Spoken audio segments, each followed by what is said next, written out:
आजम कहते हैं कि वफ का ताल्लुक संविधान से नहीं है। अरे कौन पढ़ा रहा है वजीर आजम को आर्टिकल 26? पढ़ा लीजिए। नहीं कर पाइएगा, नहीं कर पाइएगा, 7 जन्मों में नहीं कर पाइएगा। मकसद क्या है कि वफ की जायदादों को अक्सरियती तबके के लिए छीन कर दे दिया जाए। आप अपनी ताकत की बुनियाद पर छीनना चाह रहे हैं। सरकार से पूछना पड़ेगा मुझे अपना मजहब बदलने के लिए। मैंने उस तबाही को अपनी आंखों से देखा है।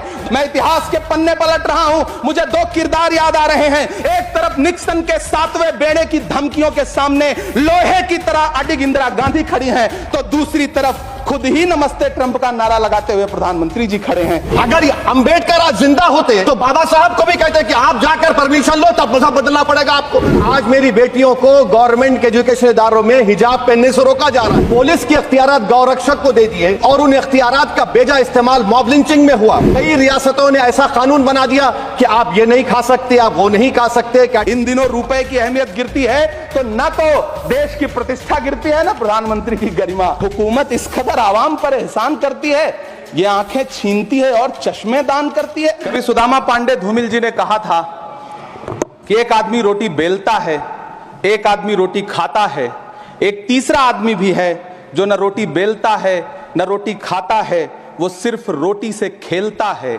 वो तीसरा आदमी कौन है? मेरे देश की संसद मौन है।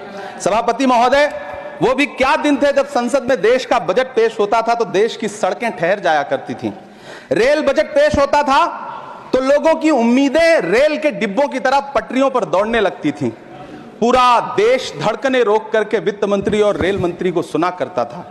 अफसोस, अब बजट पेश हो जाता है, मीडिया चैनल सरकार का महिमा मंडन करते हैं और बेचारी जनता बजट के आंकड़ों के शब्द जाल में उलझी हुई महीनों बाद समझ पाती है कि उसका तो फिर से कट गया। सभापति महोदय, पिछले 2 साल अमृतकालीन बजट पेश किए गए और इस बार एक नई शब्दावली गढ़ी गई है, तुष्टीकरण बनाम संतुष्टीकरण का बजट। सभापति महोदय, सुनने में कितना अलंकारिक लगता है ये शब्द। सोच रहा हूं देश की वित्त मंत्री और प्रधानमंत्री जी से पूछूं कि आखिर किसकी संतुष्टि? जिस बजट में मनरेगा के लिए 1 रुपए की बढ़ोतरी ना हो, वही पुराना 86,000 करोड़, जबकि पहले ही 9,754 करोड़ का घाटा हो, जिस मनरेगा से करोड़ों मजदूरों के घर में चूल्हा जलता हो, उस मनरेगा में काम करने वाले गरीब मजदूरों के लिए अगर आपके खजाने से 1 रुपया भी इजाफी नहीं निकल सका तो भला कौन संतुष्ट हुआ साहब? इस देश का गरीब मजदूर या आपके उद्योगपति दोस्त? वो जो महाराष्ट्र में लोकसभा और विधानसभा के बीच में 40 लाख मतदाता बढ़ाए गए थे, अरे उन्हीं के लिए मनरेगा का थोड़ा सा बजट बढ़ा देते। क्या उसमें मनरेगा का एक भी मजदूर नहीं था? 40 लाख लोगों में सारे के सारे 12 लाख की छूट वाले से आगे के लोग थे।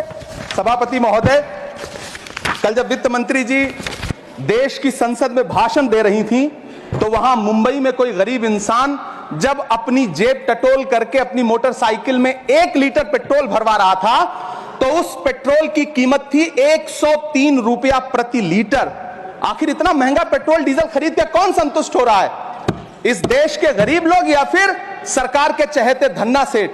सभापति महोदय, वित्त मंत्री जी इस बजट को मध्यम वर्ग को संतुष्ट करने वाला बजट बता रही हैं।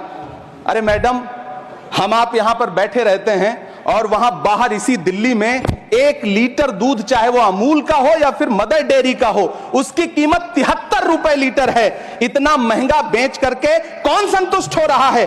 गरीब जनता या आपके धन्ना सेठ दोस्त? सभापति महोदय, इस सरकार का बाजार और महंगाई पर कोई नियंत्रण नहीं रह गया है। चाहे देश में लहसुन 400 रुपए किलो बिक जाए, टमाटर 100 रुपए किलो बिक जाए, प्याज का दाम सुनकर आंखों में आंसू आ जाए, लेकिन वित्त मंत्री महोदया बजट में महंगाई का मां भी नहीं बोलती हैं।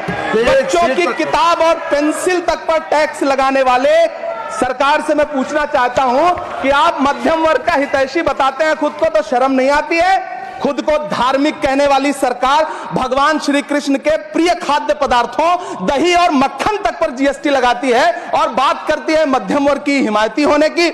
जिंदा रहते हुए जनता से हर चीज पर टैक्स वसूलने वाली यह सरकार कम से कम मरने पर तो लोगों को बख्श देती, लेकिन नहीं, वहां भी लूटना है। अंतिम संस्कार के सामान, अगरबत्ती, धूप बत्ती, केवड़ा जल, चंदन पाउडर, जौ, बताशा, काला तिल, पंचरत्न, कपूर और कफन तक पर टैक्स लेने वाली यह सरकार किस मुंह से खुद को मध्यम वर्ग का हितैषी बताती है?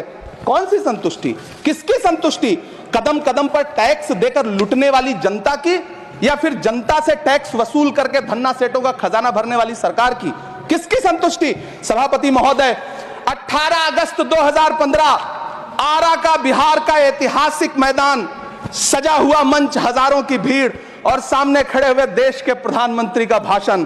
बिहार के भाइयों बहनों, आज मैं बिहार के लिए पैकेज की घोषणा कर रहा हूं। 50,000 करोड़ कर दूं कि ज्यादा कर दूं? अखिलेश भाई, 60,000 करोड़ कर दूं कि ज्यादा कर दूं? 70,000 करोड़ कर दूं कि ज्यादा कर दूं? 80,000 करोड़ कर दूं कि ज्यादा कर दूं? चलो, मैं बिहार को 1.25 लाख करोड़ का पैकेज दे रहा हूं। 10 साल हो गए सभापति महोदय, वही ढाक के 3 पात। बिहार आज भी विकास की बाट जो हो रहा है, भाषण आज भी प्रधानमंत्री जी के यूट्यूब चैनल पर सुना जा सकता है। जो झूठ बोल के करता है मुतमईन सबको, वो झूठ बोल के खुद मुतमईन नहीं होता। सभापति महोदय, ये तो राहुल जी का असर है। कौन सा शब्द सर, कौन सा शब्द? झूठ। ठीक है सर, मिथ्या बोल करके, जो मिथ्या बोल के करता है मुतमईन सबको, वो मिथ्या बोल के खुद मुतमईन नहीं होता। ये राहुल जी का असर है। जो मखाना बोर्ड की घोषणा हुई, अखिलेश जी आपको याद होगा, भारत जोड़ो न्याय यात्रा में 30 जनवरी 2024 को बिहार के रंगभूमि मैदान में राहुल गांधी जी का पूर्णिया में भाषण था और उसमें मखाना को लेकर उन्होंने आवाज उठाई थी। ये उनका असर है कि आपको मखाना बोर्ड बनाना पड़ा, वरना तो आप मखाना बोर्ड बनाने वाले लोग। राज्यसभा सांसद इमरान प्रतापगढ़ी की ये वीडियो काफ़ी तेज़ी के साथ सोशल मीडिया में वायरल हो रही है। यूँ तो सदन के अंदर बजट को लेकर चर्चा हो रही थी, लेकिन इमरान प्रतापगढ़ी का लहजा, इमरान प्रतापगढ़ी की ज़बान जब चलने लगी, भारतीय जनता पार्टी पर कहर बनकर बरसने लगी। आपको बताएं कि इमरान प्रतापगढ़ी यूँ तो एक बड़े शायर के रूप में जाने जाते हैं, लेकिन उनसे ज़्यादा ये चर्चित और चर्चे में इसलिए भी रहते हैं अपनी बयानात को लेकर। इन दिनों कांग्रेस से राज्यसभा सांसद हैं, महाराष्ट्र की नुमाइंदगी करते हुए नज़र आते हैं। लेकिन यूँ तो राज्यसभा सांसद महाराष्ट्र की नुमाइंदगी करते हैं, लेकिन उसके साथ साथ पूरे देश की आवाज़ उठाते हैं। इमरान प्रतापगढ़ी अपने बयानों के लिए जाने जाते हैं, स्टार प्रचारक भी कांग्रेस के जाने जाते हैं। इमरान प्रतापगढ़ी एक बड़े शायर हैं। इसमें जो बात उन्होंने की है वो कहीं न कहीं सुनने के काबिल हैं, और इस तरह की बातें कहीं न कहीं सदन के अंदर होनी चाहिए।